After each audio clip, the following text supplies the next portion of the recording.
இந்த வீடியோல பாத்தீங்கன்னா இது வந்து ஒரு அர்ஜென்டா பிளவுஸ் ஸ்டிச் பண்ணோம். இது வந்து ஆரி ஒர்க் பண்ண சொன்னாங்க. ஆரி ஒர்க் பண்ண முடியல, டைம் இல்ல. ஸோ அதனால ஸ்டிச் தான் போட்டிருக்கோம். இதுல வந்து பாத்தீங்கன்னா ஸ்டோன் ஒர்க் மாதிரி கொடுத்து நார்மலா நம்ம மிஷின்ல ஸ்டிச் தான் போட்டிருக்கேன். எனக்கு ஊசியெல்லாம் எதுவும் உடையில. என்னன்னா ஸ்டிச் நீங்க லூஸ் பண்ணிட்டு இதுல வந்து கம் நிறைய இருக்கும். இதுலயே கம் இருக்கும். இந்த அயரன் பாக்ஸ் வச்சு ஹீட் பண்ணும் போது நல்லா இருக்குன்றாங்க. பட் நான் அந்த மாதிரி ட்ரை பண்ண அது சரி வரல. ஸோ நான் என்ன சொல்ல வரேன்னா ஸ்டிச் போட்டாலே இது நின்னுக்குது.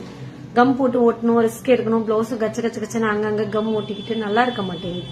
ஸோ ஸ்டிச் போடும் போது என்ன பண்ணுங்கன்னா தையில லூஸ் வச்சுக்கோங்க. அதே மாதிரி ஆயில் வந்து அந்த டிஞ்சன்ல ஆயில் விட்டீங்கன்னா ஊசி உள்ள போய் இறங்கும் போது என்ன ஆகுதுன்னா அந்த நூல் வழியா இறங்கும் போது உங்களுக்கு அந்த ஆயில் இருந்தா ஊசியில கம் ஒட்டாது.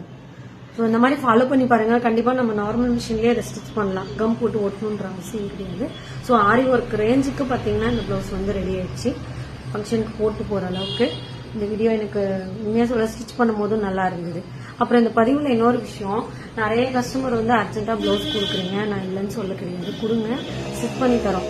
இது வந்து நான் வீட்டுல தான் என் ஒர்க் பண்ணிட்டு இருக்கிறேன். இது என்னோட வீடு தான். ஆனா நிறைய கஸ்டமர் என்ன பண்றாங்கன்னா ஒரு நாளைக்கு முன்னாடி கொடுக்குறாங்க. கொடுக்கறதுல தப்புல புது கஸ்டமரா இருந்தா நான் வேணாம்னு சொல்லிட்டு திரும்பி அனுப்பிச்சிருவேன். இப்ப ரெகுலரா நம்ம கிட்ட ஸ்டிச் பண்றாங்க அப்படின்னா அவங்கள இல்லைன்னு சொல்ல முடியாது. அவங்க வீட்டுல ஃபங்க்ஷன் அவங்களுக்கு எப்பயுமே ஒரு நாளைக்கு முன்னாடியே தெரியும்.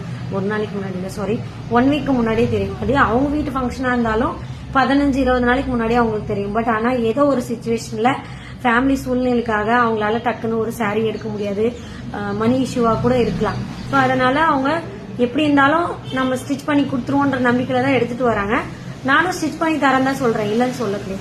அந்த ஒரு நாள் டைமிங் ஆகுது குடுக்கறீங்க தானே, தைக்க முடியும்னா தான் வாங்குவேன், இல்லன்னா வாங்க மாட்டேன். அந்த ஒரு நாள் டைமிங் குடுக்கறத பொறுமையா இருக்கணும். அந்த ஒரு நாள்ல நான் இன்னைக்கு ஈவினிங்குள்ள குடுக்கறேன்னா குடுத்துருவேன். அதுக்குள்ள வந்து போன் போடுறது, டென்ஷன் பண்றது, தைக்குவாங்களா தைக்க மாட்டாங்களா அப்படின்னு. தைக்க முடியாதுன்னா தைக்க முடியாதுன்னு சொல்லிடுவோம். அப்படி வந்து நான் கடை வச்சிருந்தா கூட கடையை சாத்திட்டு நான் போய் வீட்டுல உட்காந்துக்கணும்னு சொல்லலாம். கீழே வீடு மேலேயே கடை அப்படின்னும் போது 24 hours ராத்திரி 12 மணிக்கு கூட வந்து கஸ்டமர் துணி வாங்கிட்டு போறாங்க. ஸோ அப்படிதான் நான் ஸ்டிச் பண்ணி கொடுத்துட்டு இருக்கிறேன்.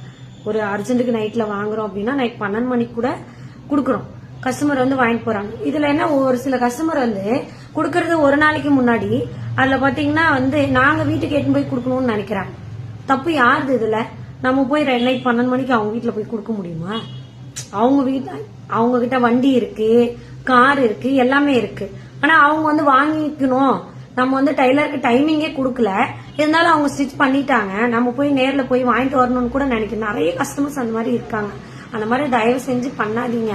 நாங்க வந்து நைட் கண்ணு முழிச்சு தைக்கிறோம், கூலிக்காக தான் தைக்கிறோம். இது ஒரு கொஸ்டின் எழுப்பிடுறாங்க, என்ன காசுக்காக தான் தைக்கிறீங்க அப்படின்னா. காசுக்காக தான் தைக்கிறோம், காசுக்காக தான் எல்லாரும் உழைக்கிறோம், இல்லைன்னு சொல்லல. அதுக்காக நாங்க வந்து ராத்திரி 12 மணிக்கு வந்து கொடுக்க முடியுமா? எங்களுக்கும் ஃபேமிலி இஷ்யூ இருக்கு.